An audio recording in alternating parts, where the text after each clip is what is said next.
It's been a while, but it's time to make that dumb joke again. Yorion, I choose you! Through friendship and determination, we'll get through this. Companionship, love, friendship. With those ingredients, even a Pikachu could beat an Onix. What I learned from the anime was that 12-year-old boys and a rat can overcome anything. They can overachieve if they're stupid enough to confront things that are basically impossible head on, without abandon. I need to get myself a pet rat. One lander with no green sources? Fuck it, let's go. This hand can cast bird and fold hard to removal, but sometimes you just have to make them have it. Our bird survives to untap on turn 2. Our opponent led with Arbor Elf turn 1 into a Sprawl, into a Makers of the Mountain, because everybody loves a good fucking mountain. Everyone loves a fucking good mountain. So our opponent's on Ponza, but what are we on? I'm not really sure, honestly. I was perusing the MTG Goldfish modern metagame breakdown for inspiration and decks to play this week in this video and my channel Vial video, and when I saw a Vial deck playing Soul Herder and Kiki Jiki and Yorion and Ephemerate, well, sign me the fuck up. This is an 80 card pile with Yorion in the Pokemon Zone. It was a selection of Kiki Chord stuff, Soul Herder stuff, Vial stuff, and utility bullets in amongst the 80 card main deck as well.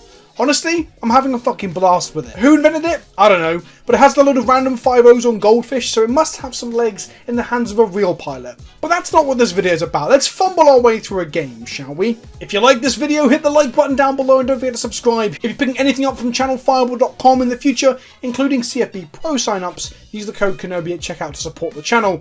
They sponsor these videos and support me greatly doing this dumb shit. As do Ultra Pro as well, official sponsors of my tomfoolery.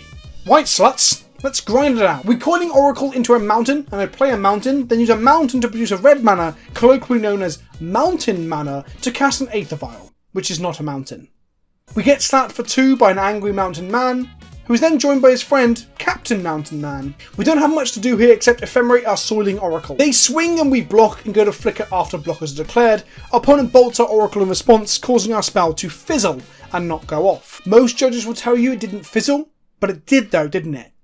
It did though, didn't it? That's what it did, it fizzled. We draw another Pokeball and pass back to our opponent. We're in the infamous 5p territory here, a period of the game where you are hoping and praying to dodge or fade certain cards because they will just kill you. It's called the 5p territory because your arsehole is clenched so hard that it goes from its usual wider circumference, more akin to a 50p piece or a large coin, to a much smaller 5p piece. That's right, 5p territory. If this is new terminology to you, you're welcome. You can thank me later. The tenseness of my arsehole comes from the fact that we want to avoid them casting any form of 6 mana threat like a Prime Time, or more likely an Inferno Titan out of Ponza, as we will struggle to beat that with our minimal resources to hand. They start to tap mana, and I start to write my will. Goodbye, cruel world. Tell MTG Twitter to log off and go outside for a breath of... Oh, but wait, what's this? That isn't a Titan. That's a Bloodbraid Elf! A card once believed to be so powerful, merely placing it in the same deck box as a modern deck would cause Reed Duke to shit out his own lower intestine in fear. Turns out it was just okay. Who knew Magic players were prone to such hyperbole? In response to the Cascade trigger, we activate the Pokeball and deploy Oriok Champion so we can maximise the life gain of her second line of text. They cascade into another Sprawl and go to attacks. We block 3 with our protection from Red Creature, which stays alive, and take 4 going to 13. We draw a card that was the fucking bane of my life for like 3 weeks total. It's actually nice to play with it main board. We violin the format defining pussy and play Soiling Oracle from the graveyard. This is value. We gain life, draw a card, and if the land, we put it into play. It was, and much like Silver Black might have once said, God rest her soul, surprise, surprise, it's a fucking mountain. They swing and we double block a Mountain Man with 2/1/1s. Happy to see our snake die here so that we can recast it next turn. This kills the Magus, we go to 10, and they cast a Blood Moon. Our opponent really likes mountains. We draw a Restoration Angel when we tick up our Vials. We replay our Snaky Oracle and gain life and draw another Bop. We violin our Soul Herder, go to end of turn. We flicker the Oracle, gain a life, drawing a card, and growing our Oracle. The value train is in full fucking swing. Chug. Got to say chug. Choo. Trains don't say chug, Vince, you fucking idiot. Choo. all aboard. We drew a Snow Snake cantrip creature for 2 mana that we can play off of our Vial, so we are loving life here. We cross our fingers, clench our shit pipes, and pray for no Titan again. Although the sheer amount of value we're generating now might allow us to play through an Inferno Titan or similar haymaker like, I don't know, a Glory Bringer. They land a Scooze, which turns off our Lurrus now, as they have an abundance of green mana, but honestly the damage has been done and the value has been got. No attacks, we create a snake and cantrip in their end step, drawing an Eternal Witness, which is frustrating. Normally this level of potential value would get my nipples as hard as fucking diamonds, but we can't slap our thighs with excitement just yet, as that Ephemerate in the graveyard is locked behind a paywall of Scavenging Ooze activations. In the words of Wizards of the Coast, that Ephemerate is not for us. We untap and draw a Chord of Calling. Oh boy, that's number wang. We've taken our Vial up to 4, we flash in the resto and flicker our body to draw a card and gain life and grow our Soul Herder because I fucking love it.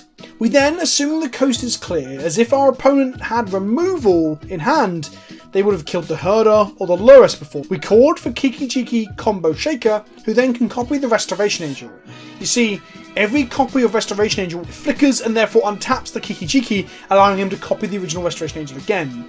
Rinse and repeat, we end up gaining infinite life, making infinite 3/4 hasty flyers, and growing our Soul Herder to an infinitely big creature. Now, I should say infinity doesn't exist in Magic, so for the interest of teaching newer players how to put eggs in their arse, it's actually an arbitrarily large number, not infinite. If you know any judges, I'm sure they've told you that on multiple occasions. Alright judges, who are you? The arbitrator of the rules?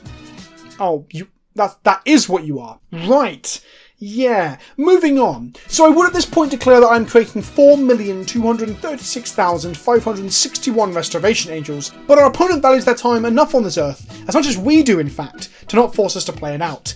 They concede and we bask in the warm, encompassing glow of a combo done good. I also said combo there, not on purpose, I stumbled over my words, but I'm going to keep it in. Combo. Kiki and Resto, the iconic duo, just like biscuits and tea, or milk and toes. Name your favourite, most iconic duo of objects in the comment section below, preferably objects that you would like to put in your mouth, like milk and toes. The best one might get read out in a future video. I probably won't do that. Before we continue our adventure, I need to remind you of 3 things. Number 1, if you like my videos, my friends, and sure you are subscribed. I know about 50% of my viewership aren't even subscribed for any given video. I need to get to 100k so I can receive one of those fucking plaques from YouTube that will validate my existence and make me feel better about myself. Secondly, as well as Channel Fireball Ultra Pro, this channel is supported by the patrons of mine over on patreon.com. If you want to support the channel and the shit that I say and do and massage into my hulking, monstrous balls some encouragement, then you can get involved with a link in the description below. For $2 a month, you can get involved with the PK Discord where we hang out, chat shit, and generally have a good time. We have a Minecraft server attached to the Patreon, and currently we have a 40k tabletop sim campaign on the go too. Come and get involved. In the sideboard we bring in Izzet Staticaster and a Knight of Autumn to aim to kill mana dorks and sprawls to deny mana, and Borodin Forge Tender because I'm fearful of Anger of the Gods and Opportune Lightning Bolt, or of course the big dumb shit like Glory Bringer or Inferno Titan. We see a one-lander that looks suspect. They will have removal out of the board, whether that be Flame Slashes or more likely in 2020 Abrades. One dork hand seem bad. We mulligan and we find this. A 3-drop, a 4-drop, and 2 chords. This is a whole load of wheel spinning and doing nothing and not even having the mana to cast the 3-drop, so we ship it back. Okay, this is the one, the best hand we've had so far. I can't be mad that we've got to ship back the unplayably risky stuff in the 6 and the 7 for a selection of lands and spells. We keep Forest, Prismatic Vista, Deputy, Soul Herder, and Noble. They lead with Arbor Elforino. We get lucky and top deck an Aether Vial because sometimes it is truly better to be lucky than it is to be good. He said it! He said it! I lead Prismatic Vista to ensure we play around our turn 2 Moon, turning all our non-basics into mountains, and grab a Plains and play the ball, because sometimes, honestly, not everyone loves a fucking mountain. They attack and play nothing. No 3-drop means their hand is either all removal, non-basic hate, or worse yet, a string of 5 and 6 mana threats. Fuck me. We draw a second Vial, which is just about okay. Vials get pretty bad in multiples and pretty bad when drawn late game. It's one of their biggest downsides, but the second is fine. They untap and Bloodbraid into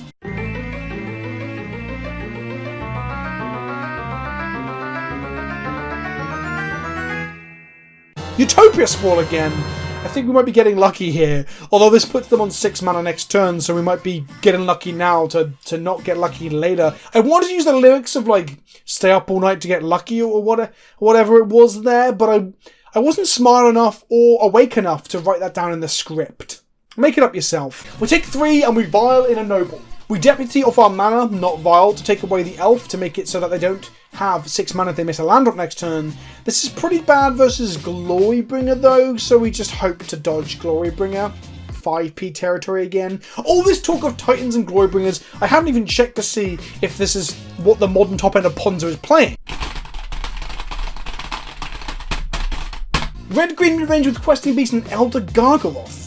Sure, but that seems kind of shit. They untap, slap us, and blow up our first Vial with a Pillage, which makes the second Vial actually pretty fucking good now. End of turn, we make a Giver of Runes. We cast the Soul Herder, Vial in a Snaky Cantrip, and Flicker at end of turn. So much fucking value. I am moist. I am damp. I am wet. My crevasse, the crack of my arsehole is just, it's just wet with value. And amongst all of this, Deputy of Detention gets his wizard boxing practice, and wizard boxes our opponent for 1 whole point of damage. We draw a Chord, which is exciting for next turn. Unfortunately, our opponent has other plans. They cast a fucking Anger of the Gods. Right, what do we keep with Giver? Place your bets now. But before we see what I get up to here, I need to ask a favour. I've entered my beautiful dog into a competition to win Dog of the Month. This is Baby Bovril, a miniature Dachshund puppy, my dog. There's a link in the description below to a Facebook post. If you can click through to that link and like the photo, it will help to vote for my dog, my baby dog, to beat out the competition. As you can see, he's beautiful, he's handsome, and he deserves to win. No other dog is allowed to win. My dog must win. Please click the like button, thank you. Right, magic. We ended up going for the Soul Herder because of 2 reasons. Firstly, he makes any top deck ETB value a big swing in terms of, well, value. And secondly, well, he's about to get pretty fucking swole. Anger exiles the entire board and Soul Herder gains 5 counters. They got an Arbor Elf back from under our Wizard. We untap, draw a land, play a Noble and just beat face. They don't block, taking 8 thanks to the Roids from the Hierarch. End of turn, we flicker, growing ever taller towards the stars above. This Soul Herder has high, lofty aspirations of beating the fucking shit out of Ponzo players across the land. All that said, I actually missed lethal. I could have called it for 1 to get another Noble, to have another Exalted point, to force them to block, I guess, or to kill them. However, we take them to 1, which means their fetch land is turned off. They untap, they've seen enough, and leave to go to the shops without ever asking what I want. All I wanted was a cornetto. I hope you enjoyed this quick game with 4-color Yorion Kiki Soul Vial or whatever the fuck it is. We came to the conclusion to call it in the title of this video. The deck is super sweet, and I look forward to playing more of it on the channel this week and perhaps next. It feels right up my street, full of value and complex lines, a lot of room for mistakes, but a lot of room for your skill and decision trees to matter as well. Don't forget, smash that fucking like button, ring the bell to get notifications of when I upload, and fucking subscribe. Why aren't you subscribed, you fuck? Thanks for watching, vote for my dog, be good to one another, and I'll see you all very, very soon. Ta-ta for now.